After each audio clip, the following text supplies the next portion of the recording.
Muy bienvenidos, bienvenidas, amables oyentes. Este es su programa Diálogo Bíblico. Es grato estar con ustedes en el momento en que hacemos un resumen de la conversación que hemos tenido durante esta semana. Está con ustedes el pastor Horacio Rodríguez, que les habla Raúl Medina. Les saludo cariñosamente con un fuerte abrazo, deseando que el Señor le bendiga junto a sus seres amados. Y justamente ahora hemos llegado al fin de esta semana. Y suponemos que después de esta ardua semana de labor, usted está disfrutando de las bendiciones de nuestro buen Padre Celestial junto a ellos. Yo creo que cuando elegimos algo como creyentes, vamos adquiriendo algunas características de esos que hemos elegido. Por eso es tan importante la elección en la vida. Ojalá podamos de alguna manera elegir lo que eligió Pedro. No les deseo ni a mí ni a nadie que tenga el fin que tuvo Pedro, pero nadie sabe lo que podríamos sufrir por medio de Jesús, por ser hijos de Dios. Pero una cosa interesante, la primera carta Pedro dijo, ustedes van a sufrir, van a tener problemas muy serios, pero en su segunda carta desaparece el sufrimiento y él hace hincapié en algunos detalles muy importantes de lo que es la vida cristiana, de lo que les va a acontecer. Y una vez habla de prueba él, pero nada más, pero aquí habla de la gloriosa esperanza en segunda carta, a la cual nosotros deberíamos estar aferrados en un mundo que no nos depara mucha tranquilidad y felicidad. Veamos qué nos dice abriendo la primera carta en capítulo 1, ¿no es cierto? Versos 1 al 4. 1 al 4. Bueno, ahí nos habla de una escalera cristiana, como lo estuvimos mencionando durante la semana. Tenemos una fe preciosa y tenemos que reconocer, dice Simón Pedro, siervo y apóstol de Jesucristo, a los que han alcanzado por la justicia de nuestro Dios, Salvador Jesucristo, una fe igualmente preciosa que la nuestra. Gracia y paz sean multiplicadas en el conocimiento de Dios y de nuestro Señor Jesucristo. Como todas las cosas que pertenecen a la vida y a la piedad nos han sido dadas por su divino poder mediante el conocimiento de aquel que nos llamó por su gloria y excelencia. Y el verso 4 dice, por medio de las cuales nos ha dado preciosas y grandísimas promesas para que por ellas lleguéis a ser participantes de la naturaleza divina, habiendo huido de la corrupción que hay en el mundo a causa de la concupiscencia. Y el verso siguiente, ahí está justamente esa escalera de la que hacíamos mención. Lo interesante es que aquí aparece el primer concepto que él menciona en esta lista. Es distinta un poquito en algunos otros aspectos, pero a lo que habla Romanos quizás. Correcto. Y también Gálatas.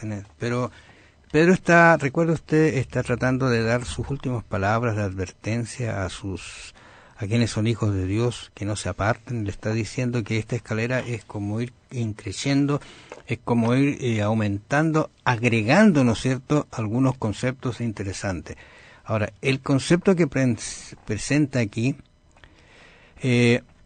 es la realidad de esta gracia que el Señor ha otorgado, porque si tú ves algunos detalles que ahí aparecen acá, que todo lo que tenemos, ¿no es cierto?, es gracias a que Dios nos ha dado gracia y paz, que Dios nos ha entregado esto, que Dios nos ha dado esto, y no hay nada en nosotros. O sea, Él será quien nos dará realmente la capacidad de tener estas virtudes. Bueno, estudiamos el Espíritu Santo. Justamente. Permíteme solamente un segundito. Creo que aquí tenemos que enfatizar, como lo hace Pedro, la importancia de la fe.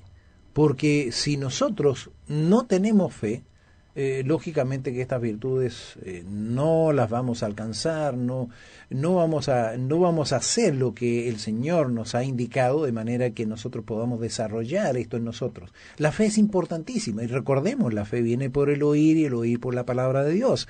La fe no es algo con la cual nacemos. La fe se va desarrollando a través del tiempo. Entonces, aquí Pedro justamente está hablando de eso.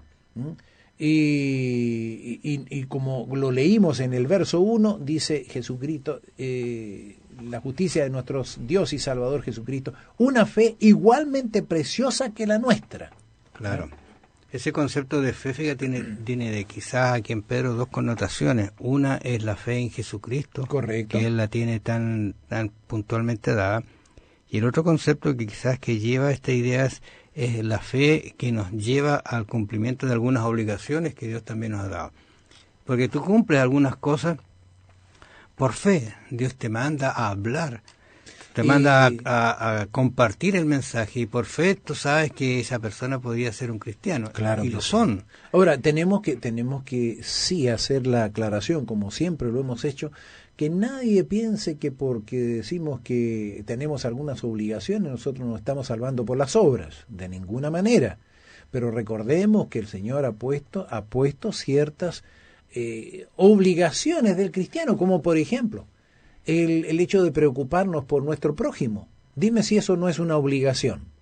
Ahora, yo, cuando he recibido la salvación, es lógico que yo quiera compartir esa salvación, que no me costó, a mí no me costó nada, tuvo un precio infinito, la sangre de nuestro Señor Jesucristo, pero yo lo recibí gratis, yo lo recibí por gracia, y lo que hemos recibido por gracia debemos compartirlo también por gracia.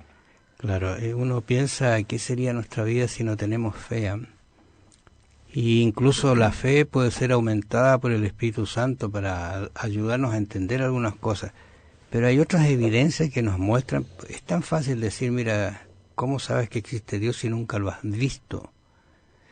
Escuchaba a un niñito que decía en una predicación muy cortita, yo creo en Dios aunque no lo veo, dice, y les voy a dar un ejemplo. ¿Usted cree en el viento? ¿Lo ha visto?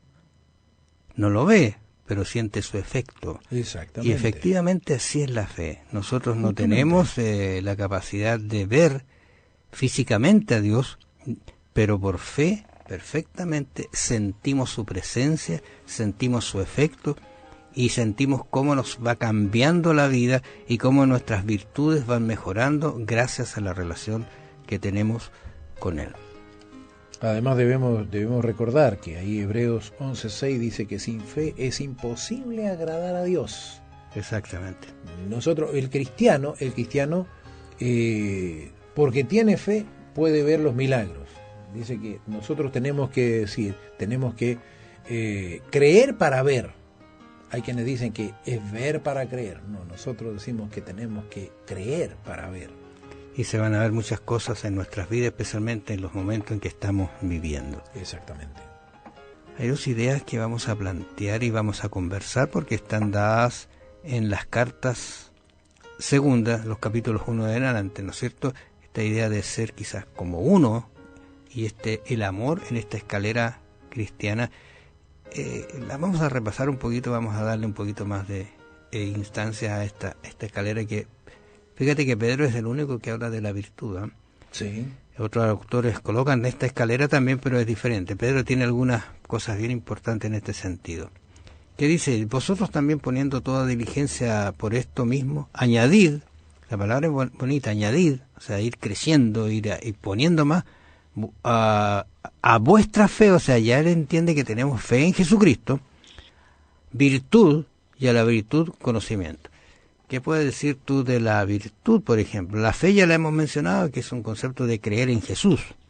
De creer en Jesús y hacer su voluntad también es un concepto de fe. Bueno, la virtud decimos que es excelencia moral, ¿eh? Una virtud es una buena cualidad de cualquier tipo. Era alabada incluso entre los paganos, los filósofos. Si la fe es crucial, pero debe llevar también a una transformación de la vida en la que se expresa esta virtud. Y dice que de la virtud al conocimiento, cuando habla del conocimiento, puede ser cualquier conocimiento, pero puntualmente es el conocimiento de Dios, de Cristo, de haberlo estudiado, de ver cómo es. El conocimiento de los planes de Dios. Claro, y cuando uno se da cuenta de que estos son perfectos, son buenos, son agradables, nos llevan a un final feliz, ese conocimiento se hace grato y en eso tengo que seguir añadiendo. Pero luego dice, y al conocimiento, dominio propio. Y aquí creo que debemos hacer un alto, porque creo que es importantísimo, hoy más que nunca, hoy que prácticamente se le dice a los niños y a los jóvenes que lo que es natural uno tiene que practicarlo solamente. Las cosas normales, naturales, tú tienes que practicarlo, no te preocupes. En cambio, el Señor dice que nosotros debemos tener dominio propio. ¿Por qué? Porque es la mente la que debe controlar al cuerpo y no el cuerpo a la mente. Nosotros no nos guiamos como los animales por instintos, somos seres racionales. Esa es la diferencia, somos seres racionales y esa racionalidad tiene que notarse. Tenemos que ser capaces de controlar nuestros impulsos, nuestros deseos, seamos nosotros los que gobernamos. Porque piensa tú lo siguiente, el apetito es algo normal, natural, pero si yo empiezo a comer en la mañana y termino en la noche, eso ya no es normal, ya no es natural. Claro. Incluso hay recomendaciones en relación a la comida, que uno debería levantarse con un deseo de seguir comiendo. Exactamente. Difícil hacerlo. Es difícil porque uno ve lo que está en la mesa. Y sobre todo si tú tienes una cantidad de alimento que es apetitoso, tú quieres probar de todo. Pero te lleva a consecuencias nefastas para especialmente el cuerpo, ¿no es cierto? Ahí está el dominio propio. Y afecta la mente y la relación con Dios, increíble. Pero también habla aquí del dominio propio, pasa, ¿no es cierto?, a la paciencia. Y aquí creo que es importante hacer notar de que la paciencia es como decir que permanecer firme con valentía ante cualquier amenaza, dice un escritor, externa. O sea, tú tienes, y te acuerdas que en la primera carta él habló acerca de la gente que es mala, que es grotesca, qué sé yo. En esta segunda carta él va a hablar de que algunos van incluso a tratar de que la venida no es cierta. Tengan paciencia, perseveren, permanezcan en esta fe que ustedes han adquirido, porque los va a llevar a una linda recompensa. Y sigue mencionando algunas cosas, y esta paciencia, ¿no es cierto?, la piedad, que es la reverencia a Dios. La reverencia a Dios, el afecto fraternal. Mira qué interesante ese concepto. Los cristianos son como una familia, y esa familia se conduce... Amor a los hermanos. Claro, una familia que ama a todos sus hermanos, no importando lo que sean la situación en que estén pasando. Ese es el afecto fraternal, pero termina diciendo que al afecto fraternal, amor. O sea, la esencia en realidad. Cuando habla del amor, tenemos que entender lo que ese amor es el amor ágape, que es un principio que nos manda a amar a nuestro prójimo, amar a todos quienes nos rodean, que eso pasa por la voluntad. Recordemos que el amor no es un sentimiento solamente, es un principio. Entonces pasa también por la voluntad. Yo puedo amar o dejar de amar de acuerdo con la voluntad. Yo puedo decir a esta persona yo no la amo, no puedo amarla y no la amo sencillamente. Pero hay quienes uno decide amar y puede amarlos. Y fíjate que él en el versículo 8 dice, porque si estas cosas, ¿qué cosas? Las que acabamos de mencionar, estas virtudes, estas cualidades, ¿no es cierto?, que deben estar en nosotros, si esas están presentes en vosotros y abundan. Fíjate que el concepto de abunda, que él dice, vayan creciendo, vayan la virtud que tienen, háganla prosperar más todavía. No os dejarán estar ociosos ni sin fruto en cuanto al conocimiento de nuestro Señor Jesucristo. Justamente. Ahora, tenemos que reconocer que todo esto que hemos estado viendo en cuanto a la escalera, en cuanto a las virtudes, muestran lo que realmente somos. Entonces tenemos que reconocer que las obras son las que nos muestran ante los demás. Claro, nos dice cómo somos. Ahora fíjate que él dice lo que vamos a adquirir nosotros teniendo estas cosas, pero también dice lo que pasa si no las tenemos. Pero el que no tiene estas cosas tiene la vista muy corta, o sea, no está mirando realmente la realidad. Es ciego, habiendo olvidado la purificación de sus antiguos pecados. O sea, en otras palabras está diciendo, pero mira, ¿de dónde te sacó el Señor? ¿Qué te perdonó? ¿Qué te limpió? Y ahora estás siendo ciego, no teniendo estas cualidades tan hermosas. Debemos reconocer que en Cristo somos nuevas criaturas, purificados del pecado y participantes de la naturaleza divina. Entonces, eso debe verse. Una persona que ha recibido la salvación tiene que ser una persona distinta, diferente. No podemos decir yo soy salvo y la persona ve que mi comportamiento es exactamente el mismo de antes. Sigo haciendo las mismas cosas, en fin, a lo mejor no doy tiempo a las cosas de Dios. ¿Cómo puedo decir entonces que soy salvo? Y mira, y aquí hay un concepto muy, muy lindo, dice, por lo cual, hermanos, tanto más procurar hacer firme vuestra vocación, esa elección que nos hemos hecho nosotros, porque haciendo estas cosas no caeréis jamás. O sea, correcto, nos pone una muralla de protección cuando nos ocupamos en las cosas del Señor. Pedro va a tomar o va a enfocar su carta ahora con una recomendación especial y deja algunas instancias, algunas palabras que podrían hacernos un poquito titubear en el concepto de lo que Pedro está diciendo. Pero no nos olvidemos que siempre hay que estar de acuerdo al contexto de lo que él quiere decir realmente en este instante.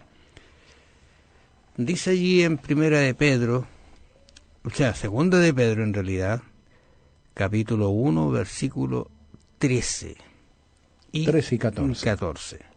Pues tengo por justo, en tanto que estoy en este cuerpo, el despertarnos con amonestación, sabiendo que en breve debo abandonar el cuerpo, como nuestro Señor Jesucristo me ha declarado. Ahora, esto Pedro perfectamente pudo haber dicho, ¿sabes? Yo ya no voy a estar con ustedes. ¿Ah? Pero lo dijo de una manera diferente. Pero tenemos que hacer énfasis en que no está hablando aquí de inmortalidad del alma. Dice tampoco del concepto de muerte o de vida. Exactamente. Está dando un mensaje que está donde él percibe que pronto él va a ser martirizado, y efectivamente eso sucedió, porque esta carta está justamente un poquito antes de su martirio. Así que no es el concepto ese. Es una expresión que él utiliza, pero la verdad es que aquí está lejos de hablar de inmortalidad del alma. Recordemos que la inmortalidad del alma no está en la Sagrada Escritura. Lo dijimos cuando empezamos, cuando lo tratamos durante la semana. En el Génesis, cuando el Señor le dice a Adán y Eva que el día que comieran del fruto que Él les había dicho que no comieran, el día que lo hicieran, iban a morir. Y Satanás, cuando se encuentra con Eva, ahí le incita a comer precisamente del fruto, le dice, no morirás. Entonces, tenemos el problema de que quien cree, si uno pregunta, todo el mundo le cree a Dios, no al enemigo.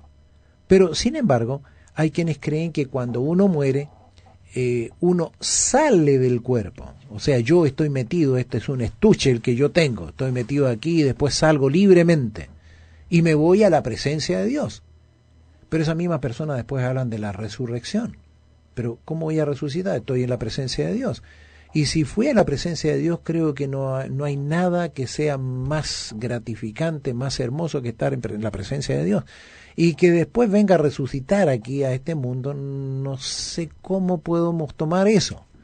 Ahora el énfasis y eso es importante ver, que Pedro está tratando de mostrar aquí, como decíamos, no es la muerte ni la que va a pasar después de la muerte, sino de qué va a pasar cuando él muera con sus seguidores, con los seguidores de Cristo, porque él dice, también yo procuraré con diligencia que después de mi partida, después que muera, claro, vosotros podáis en todo momento tener memoria de estas cosas, de estas advertencias, de estas admoniciones que yo estoy dejando. Ese es el tema aquí, y no es el tema que quizá alguien puede tomar y decir, mira, aquí él está hablando de este tabernáculo.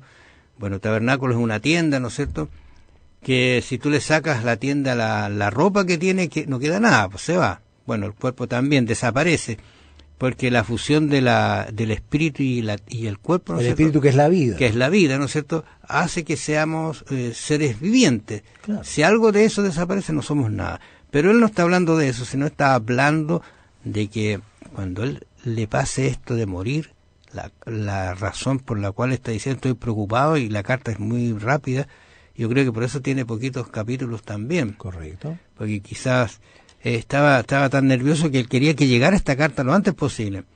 Dice, porque no os hemos dado a conocer el poder y la venida de nuestro Señor Jesucristo siguiendo fábulas artificiosas, sino como habiendo visto con nuestros propios ojos su majestad. Y aquí coloca, digamos, un sello de verdad, un sello de autenticidad. Yo presencié la gloria de Dios, yo presencié esto, yo lo viví en mi cuerpo, ¿no es cierto?, cuando estaba vivo.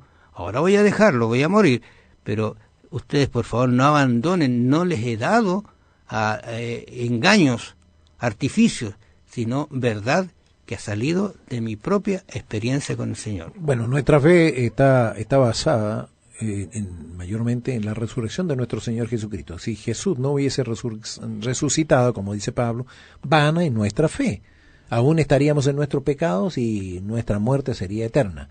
Ahora, tenemos que reconocer también que cuando Lázaro despertó, cuando el Señor lo resucitó, habría sido interesante, y creo que si hubiese tenido algo que mencionar, Lázaro lo hubiese dicho inmediatamente: estuve en el cielo, estuve en la presencia del Señor, es maravilloso. ¿No habría sido un mensaje tremendamente motivador para los demás haber escuchado a Lázaro, que hubiese dicho: mira, yo vengo desde el cielo y el cielo contemplé esto? Lázaro no dijo nada, él había estado 3 días en el sepulcro y no dijo absolutamente nada de haber estado... Bueno, si eso hubiese pasado, yo hubiese preferido quedar muerto, porque estoy en el cielo. Claro, lógico. No, son cosas y doctrinas equivocadas, pero la preocupación de Pedro, efectivamente, que ellos hagan caso a estas situaciones y estén preparados, especialmente tengan fe frente al problema de la muerte, porque él está teniendo fe, él no está teniendo ninguna dificultad en relación a esto. Él está diciendo: mira, yo voy a seguir adelante con mi vida hasta donde pueda, pero ustedes van a seguir después de mí, y yo quiero que ustedes sí permanezcan, se despierten, ¿no es cierto?, a estas amonestaciones, las hagan suyas, yo se los he dicho. También yo procuraré con diligencia que después de mi partida vosotros podáis en todo momento tener memoria de estas cosas, de las que yo les estoy diciendo y las que les dije en la primera carta. Claro, porque no nos hemos dado a conocer, dice él, algunas cosas artificiosas. Pues cuando él recibió de Dios Padre honra y gloria, y esto es muy fuerte, le fue enviada desde la magnífica gloria una voz que decía: este es mi Hijo amado, en él tengo complacencia. Y nosotros oímos esta voz enviada del cielo cuando estábamos con él en el Monte Santo. Y esta es una realidad que todo el mundo la conoce, y es una experiencia que deberíamos tener también nosotros. Tener la experiencia con el Señor que nos haga fuertes para proclamar el mensaje, una experiencia que hemos tenido con el Señor. Pedro identifica los medios por los que el creyente puede asegurarse de hacer firme su vocación y elección, de no caer nunca y de recibir una amplia y generosa entrada en el reino eterno de nuestro Señor y Salvador Jesucristo. Piénselo. Amados oyentes, ha sido grato estar con ustedes. Que el Señor los bendiga. Tenemos mucho que aprender de Pedro y seguiremos estudiando su segunda carta. Nos vemos la próxima semana. Bendiciones.